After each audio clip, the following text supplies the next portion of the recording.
815 at 972-5481. Jackson is here, our producer. Yeah, he can take your phone calls if you've got some questions during our conversations with our candidates as we go through our candidate forum this week. And in the house this morning, we have Yakima County Coroner Jack Hawkins. He has served as our county coroner for more than 9 years, was the chief deputy coroner for 2 years, 25 years of law enforcement experience with the county sheriff's office, the Yakima Police Department, working on, suicides, homicides, drug overdoses. Worked with you for a lot of years, Jack, and good morning. Welcome to the show. Thank you. Good morning to you. All right, let's start it this way. What a gruesome job, Jack. Holy smokes. Of all the jobs that a person could seek to be elected to, I just couldn't bring my name and my mind around doing the job. When you first got pointed in this direction, what made you want to do this? Yeah. Well, my experiences with investigations. I've was with the sheriff's department, right. The police department, was heavily involved in training and crime scene investigation, homicide investigation, and motor vehicle fatalities. I'm an expert in reconstruction. So this is a continuation of all of that, then, huh? It's a continuation, and obviously the job of the coroner is to supply and be able to do an independent investigation of law enforcement or of any other entity. That's where it all came from, back from England, when Sheriff Nottingham was the sheriff, and they had to go out and figure how they were going to protect the people from just one man being the sole investigator. They came up with the coroner's position, who was independent of the sheriff and independent of the government, and was hired by and for the people. Sure. And that was brought over here from England to the United States, and has been the system ever since. So, again, to remind folks, that's why we vote for this position, and the commissioners just don't appoint it. This is an independent individual. Okay, well, that's fascinating, because I didn't realize any of that. Jack, let's find about Jack the guy. How long have you been doing this? Family, hobbies, interests? Just a little bit about you. Well, obviously, I've been doing this for a long time, and I do it because I like to help people get through the situation. I'm very good at it. I can guide them. Information to victims and things like that, tremendous help. I mean, to have somebody that can really find answers to what really happened and all of that help. You are helping people. There's no question about that. I'm the last word for the deceased. I'm their voice, and I'm their voice to their family. And it's up to me to be able to determine what happened, the cause and manner of death. That's my decision.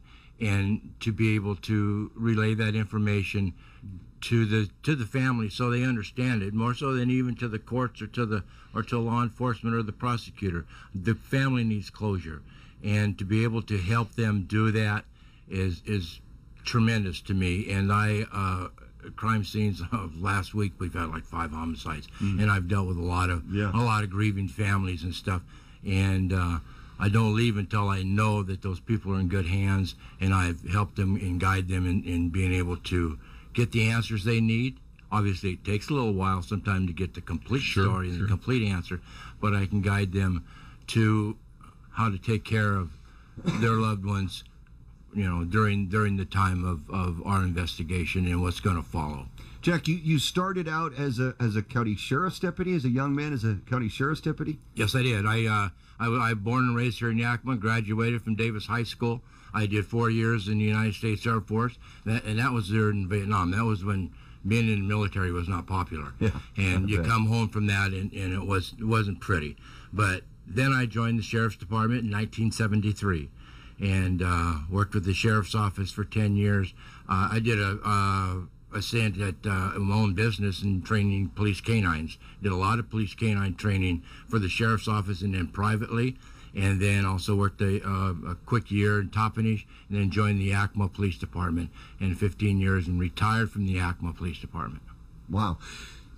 So you use all that experience to become the county coroner. Yes, I did. And really, how does it work? How does a county coroner work? I mean, let's say we have a murder, and are you called to the scene that immediately, or how does it all work? And then what is your job once you get there? Okay, we'll take a homicide. Yeah. I receive the call from the usually from Yakima Police, a sergeant or somebody who's at the scene. They advise me what they have, and we check to see, okay, we need search warrants. This day and age, we don't just go and go through a scene. Obviously, there's the legal aspect to everything, so we have to have search warrants. So if you find a body in a car, let's say, you've got to have a search warrant. You have to have search warrant to enter. You want a search warrant to enter the car, simply because there's evidence in that car, and anything that's in there is evidence. And you want to be able to have the search warrant so you can gather that evidence. So once we've obtained all the search warrants, and sometimes before, I mean, obviously, I go out to the scene. Quick question on the search warrants before you go there. We see on TV, you know, it's like, get the judge out of bed in the middle of the night, that sort of thing. Does that happen? Is that Absolutely? Yeah. Yes, Okay. They have to, and what they have to do is they have to, like an on-call judge or something? Yeah, the detectives would do an affidavit for a search warrant. They have to prepare it, sometimes with the help of the prosecutor or a deputy prosecutor, and then they have to contact the judge, and the judge has to okay that search warrant. Then they can enter a house or enter a car or something like that. And then when I get to the scene, they can't move or touch that body until I get there.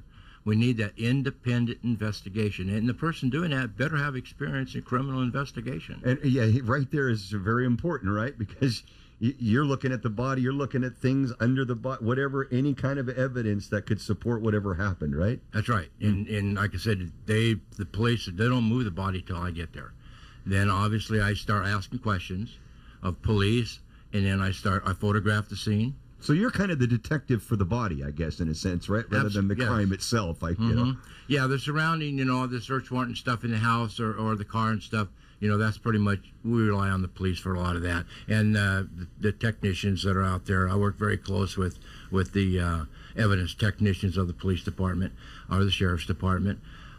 Sunnyside, all the departments. Sure. You really have cross jurisdiction. I mean, if they're dead no matter if they lived in the city, in the county, and whatever, right? I mean, exactly. Yeah, and in the county, it falls under the coroner for the whole county.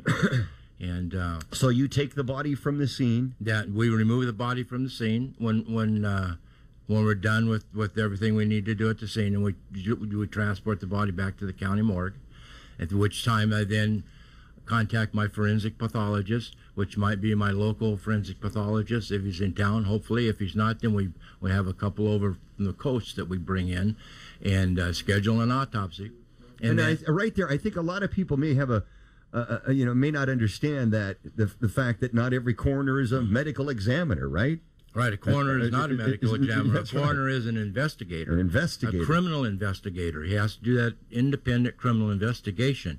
We hire the forensic pathologist. The reason for that is the county cannot afford to have a couple forensic pathologists on staff at $300,000 a year. Right. They can't afford it. Beautiful. And then to qualify that, the medical examiner's office, like your King County, your counties, your larger counties that are over 250,000, King County, Spokane, Vancouver, they have medical examiners, but the medical examiners work in the morgues.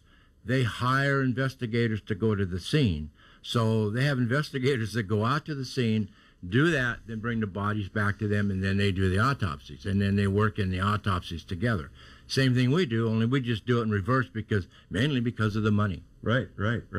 And so the actual medical exam is done, a report is given, and that is where you then come in, right? You look at that report and make decisions based on that report. Now let's back up. We start the autopsy. I'm at the autopsy, along usually with law enforcement and their technicians, and we gather the evidence from the body. We have to be there to record, to photograph. Say we got bullets, knives, or whatever, paths of bullets, paths of knives. We have to document that. We have to document which organs are hit, what caused this death. I mean, obviously you're shot, but still, the bullet has to hit something or you're not going to die. Well, of course, later on in investigations, path of bullet oftentimes figures on position of shooter and was it defense or was it whatever. I mean, all the things that we see on TV, you're living out in real life, right? Absolutely. And to know whether it's a contact wound or not, the angle, it comes to the right side, left side. There's so much involved in. Like I say, it's a full criminal investigation that I do. It's fascinating enough, Lance, that it is the meat to many television programs. Oh, People yeah. are really interested in how that works, and from Quincy on down. Yeah. I mean, from the whole Well, and investigative especially side. the work that I do. I mean, I'm sorry, I could probably sit here and talk to Jack for another half an hour about these things. But Jack, really, why did you want to do this, as opposed to wanting to be just not to continue your career in law enforcement or anything? Why did you want to become the coroner? Well, this is law enforcement. Well, I didn't mean it like that. I didn't mean like that. I know. Yeah. But it's the investigation stage of it that intrigues me. Like you say, the forensics parts, the NCIS and all this stuff. That is intriguing, and to be able to. As when I was in police work, when I was at a scene of a motor vehicle fatality, I could break it down as to how many feet per second these cars were going, at what angles they were coming, and you checking the different evidence at the scene. That's what intrigues me, and I've been doing it my whole life, and it's just ingrained in me. That's what I do. Right on. It is, I guess, Lance, the ultimate investigation. It's like, Yeah. okay, the guy robbed the bank. Maybe you find out where he went, you get the money back, or you don't. But this is terminal investigation. I mean, this would be like the ultimate solution for resolution and the final chapter, the final word. So how is the county set? I mean, we know that money limits us. Do we have the kinds of resources that the coroner needs to do the job in terms of, you have an assistant? Is there a sidekick coroner? Or is there, anything like that? Or is it Yeah, I have a chief deputy coroner, and I've been training him, obviously, as to the investigation part of it. But he helps me when I'm gone, which isn't very often. And when I am gone, I'm on my phone, or I take a county computer with me, and I'm in touch. Sure. It's my investigation. I don't care if I'm here or if I'm in New York City. It's my investigation. You really are 24/7, 365. Absolutely. I don't go on vacation without my computer and my phone. Yeah. But your wife loves that. Not, shouldn't mind that as much as the phone ringing every morning about 3 o'clock. Because And that happens all too often at times in this very town. often. Yeah, very yeah. often. Is very quickly though, is a coroner needed at just about every death scene? Absolutely, that's where it starts. We make the determination on heart how far attacks, it's gonna whatever. go. Right, but obviously, if you have an individual that's 80 years old and is hospice care or something, no, we don't go out on those. But or if the police get there and say, Jack, they'll call me. I get called on all unattended deaths in the hospitals. Oh. I may not respond to all of them, but I get the call. And I make the determination. Jack, this individual has had 3 heart attacks. He's on heart medication. He's 80 years old, 85. This was expected. Right. There's absolutely no signs of any foul play. Well, what would you like to do? And then obviously I make the decision at that point. Because there's a cost to do what you do. Does any of that get passed? Is that just the part of the budget of the coroner's office? Do family members, can they request autopsies? And if that's true, do you do them, or is that another entity that would do that besides the county coroner's office? If there's confusion or questions that families might have about the death of someone? If there's a question or confusion and they request an autopsy, we'll see that they get one.